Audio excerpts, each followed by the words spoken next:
Hi, I'm Kristan Height from Whitefriars College, and we recently purchased and installed recycled plastic modular benches.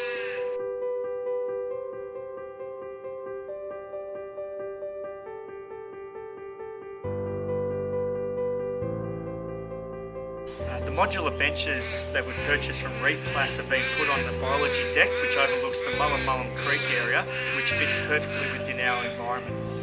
This is a brand new science and technology facility, and one of our goals was to make sure that we were using sustainable and practical products, and one of those, of course, was using recycled Replas recycled furniture.